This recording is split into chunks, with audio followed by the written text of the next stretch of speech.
Yo, I was supposed to put up the second part of that video of me and Deanie 2.5 years ago. I was supposed to put up that second part of the video now. But I'm back in the vortex because, boy, what is going on with this channel, Poddy Mouth? What is going on with this guy? Listen. So his article, Hip Hop Dies With You. And I was like, why are you saying all of this stuff? What is going on with you talking about the old heads? Y'all hate everybody's kind of hip hop, and y'all just, if you don't like it and you don't think it's your type of hip hop, then it's garbage. Listen, Poddy Mouth. First of all, hip hop is not a music genre. It's not a music genre. It is a culture. It is a culture that started in New York, and it was cultivated using the art forms of breaking, using the art forms of MCing, art forms of DJing, graffiti writing, and beatboxing. And it is the sixth element, or officially the fifth element, is knowledge. It's knowledge. There are 4 elements additional added. But the fifth element of hip hop is knowledge. This is why there is a high art. And there always has been a high art in hip hop. Do you know why? Because what is considered high art all has the same criteria within the arts. When you say you rap, it means that you are an MC, you are a master of ceremonies, you are a microphone controller. So with that, you are supposed to be skilled with words. This is why mumble rap is garbage. Because you are not being skillful with words. You are not being skillful. You're not being clever. You're not being rhythmic. You're not being articulate. You're not rapping. That's why there is a high art to rap. There is a high art and there is a standard of the art. And then there's low art and then there's garbage. Mumble rap is garbage. When it comes to making beats, you gotta know rhythm. You've gotta know the type of instruments. You gotta know keys. You gotta know what a tone is. You gotta know what a semitone is. You gotta know what the treble clef is, the bass clef is. You gotta know what the C major scale is. These are standards in music. Not hip-hop music, music. If you are exceptional at these things, it's called high art. If you know the basics, it's standard art. If you don't know these things, it's called low art. And if you're just bad at making music, it's just your beats are trash, bro. There is a standard to these things. Art is subjective, but when you are a craftsman, there are standards, there are skills, there are criteria. Hip hop has those things. Over time, people started to understand that hip hop has the ability to have some kind of structure, have some kind of formula, have some expectation to its art, to its products, to its formulas. This is all very simple to understand if you respect the crafts of hip hop. not just rap. Hip hop is not just a rap music genre. It incorporates singing, it incorporates dance, it incorporates art, it incorporates education, fashion, business. It's all of it. It's every single bit of it.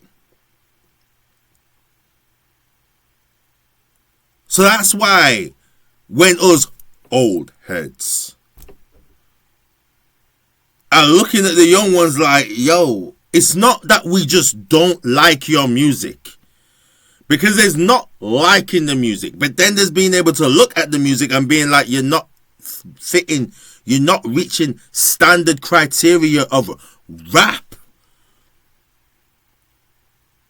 Young Jeezy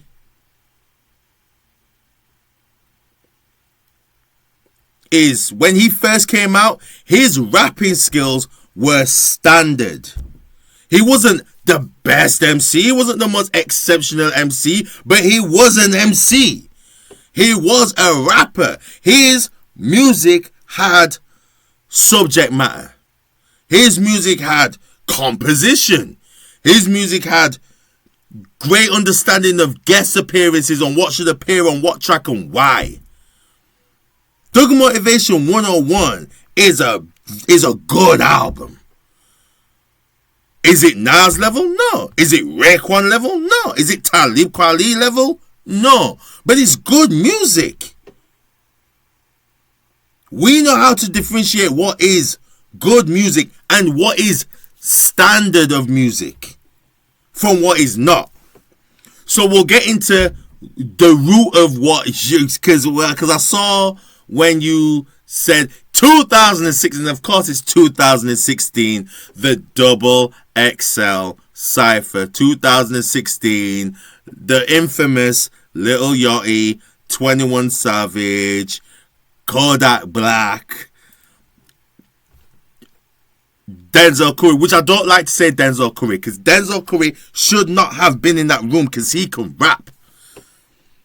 Denzel Curry shouldn't have been in that room. He should have been with Designer and Anderson .Paak and Little Dicky. He'd have made more sense if he was in that room, not with those guys mumble rapping and going on stupid in there. What they was doing was garbage, but it was very entertaining. And it inspired a lot of young guys to do what they was doing. Is it a good thing? Well, you know what, you guys, you can answer that for yourselves, because we've just had the 2025 Double XL Cypher. Almost 10 years later. The one with Ian in it. We haven't even seen the other one yet. But look at that Ian Cypher. Look at Ian and his guys. And Little Riley, the Boondocks looking guy that's in there. Look at that cypher. These are the descendants of 2016 Double XL. That era.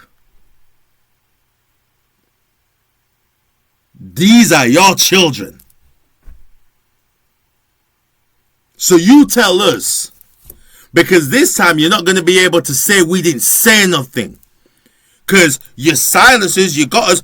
After Soulja Boy, you told us chill out. Because we said Soulja Boy was bad. And y'all said y'all got to stop with your old ass heads. Stop chatting. Stop chatting. Stop bullying. So we kept quiet. We said, you know what? We'll give you room to breathe. And you know, through everything that's going on, a Kendrick is emerging, a Drake is emerging, a J. Cole is emerging, a Joey Badass is emerging, a Big Crit's emerging. So maybe we do need to just chill out about the little bees that are existing and I'll put Danny Brown in there. He's weird, you know.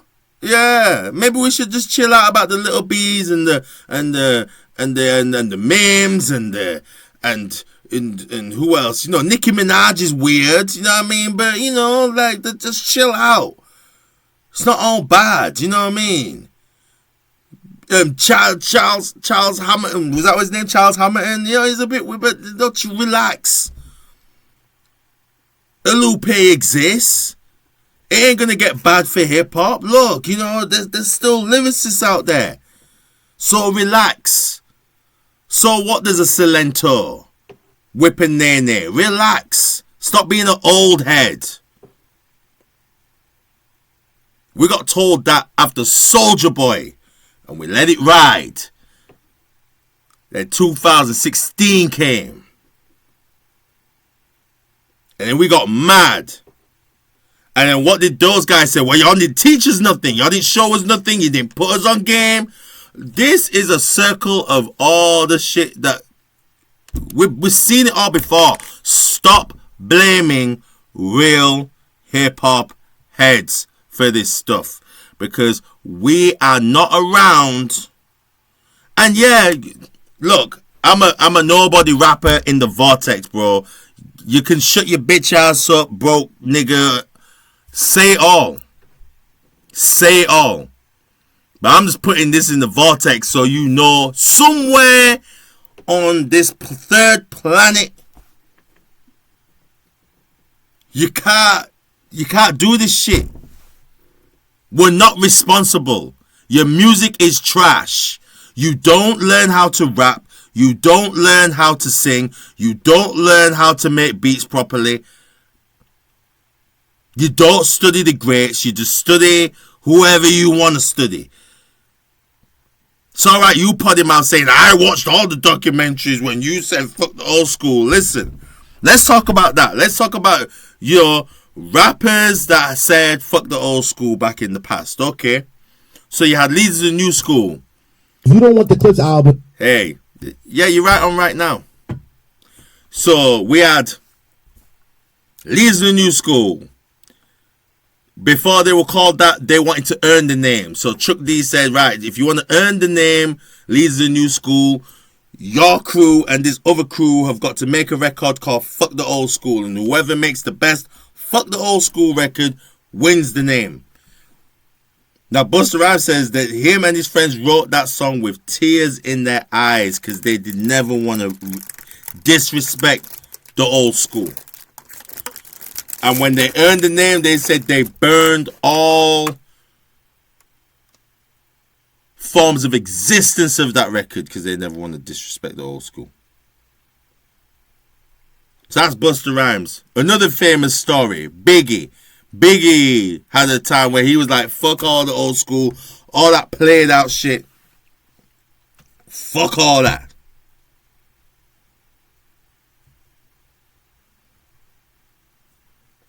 I mean, look, to be quite frank,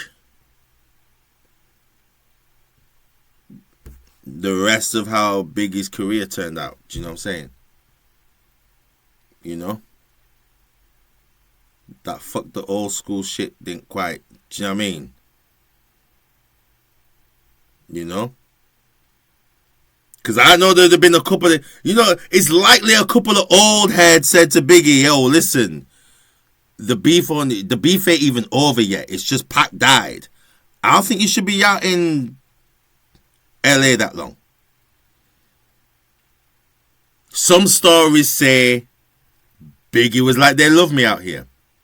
Some stories say he was supposed to be in London, but Puffy said, nah, man, we got to stay out here and have our launch party of your album out here. But I know that there've been a couple of old heads from that would have been like, yo, you should be out there that long. What are you doing? Who's another fuck the old school person? Nicki Minaj, fuck the old school. And she pretty much did that with how she was talking about Kim. She was pretty much like, psh, she wanted to act like she came up with all that stuff on her own. Look at her now. They don't respect me. None of these lot respect me. Beefing with everybody. They don't respect me. That fuck the old school shit don't last long with nobody. It don't last long with nobody. There ain't nobody that says fuck the old school that lasts with that mentality, at least. Even if they've got careers like that, that mentality doesn't last. LL Cool J, that mentality did not last. Do you know what I mean? People pulled him up when he was like, oh, I'm 17 making more money than your pops. People said, whoa, slow down. A lot of people came up to him and said, yo, don't do that. You know what I'm saying? You're in a privileged position to learn. You're in a privileged position to learn a thing or two, to earn a thing or two. Keep your mouth shut and your eyes open.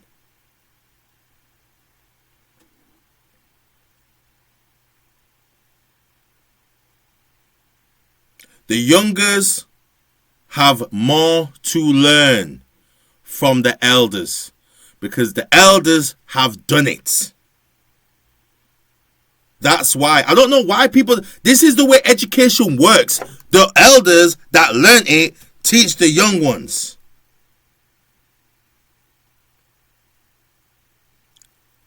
You know what I'm saying? But don't act like that. These guys are just like you youngers. Y'all know what when we don't abandon y'all when you don't know what you're doing. We've been very vocal about that's not rap. Like that, what you're doing is not rap. It's not rap. It's not rap. You get better. That's how you earn your stripes. Outkast came in. They got flack. What did they do? Became the biggest hip-hop group in the world. But how? Through excellence.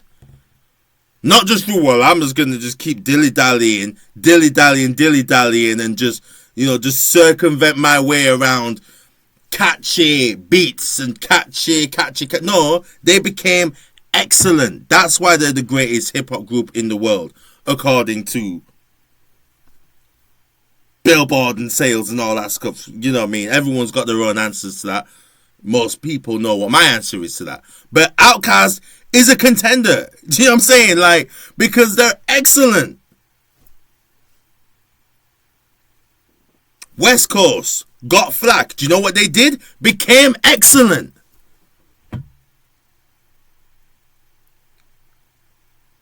Y'all talk about, we just want it to be like ours. At the end of the day, it's you guys that keep being so shocked that Snoop Dogg is considered one of the greatest rappers of all time. You guys are shocked.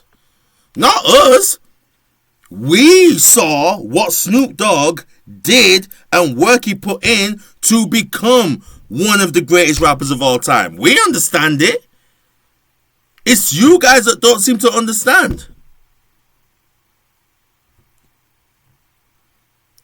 Clips, when they came out, coke rappers, all they are is coke rappers. Y'all went there to see the flack the Clips went through when they came out. Y'all are like, oh, they're one of the most legendary groups in the world. No, they weren't. They were called Fake Locks, coke rappers. Dependent on Neptune's beats. Now Poddy Mouth is up here talking about, Pharrell, this Clips album is for people that were waiting on Pharrell to bring real hip-hop back. Pharrell Williams? Is that how far away from the tree that mainstream hip-hop has gone? That it took Pharrell Williams to bring real hip-hop back? That's how far Mr. Commercial had to bring real hip-hop back to y'all. That's how far mainstream rap has strayed from the tree. I'm just putting these words out here so you can't say they don't exist. Even if they exist in the vortex. Thank you to the 4 views that are here. But Poddy Mouth, you're chatting wet. You're chatting a bunch of garbage right now. You are not going to be a 27-year-old in the middle being a person that's I'm gonna be helping usher in nothing. No, listen. My advice to you is ushering these new guys and whatever their music is. Please tell these people to name it something else. Please. Name it something else. Tell these people. Appeal to the Grammys. We don't want to be called hip hop no more because they hate us. We want to be called whatever you want to be called. Name it something else. And then the hip hop's 50 years old. Maybe we're just trying. I think right now we're just trying to be 100 years old. Do you know what I mean? But we might go after that. I don't know. But we just love what we do, and we want to see what we do continue to be excellent. If you want to do something else. Call it something else. And if we lose y'all, fine. But you know what? We love Afro beats. We love grime. We love what else has been made? Bassline. There's a lot of other music I love that's been made by black people. Bassline, drum and bass, garage, grime, Afro swing, Afro beats. There's plenty. I'm a piano. There's plenty of other black genres. Make another Hove. The most relevant album. Y'all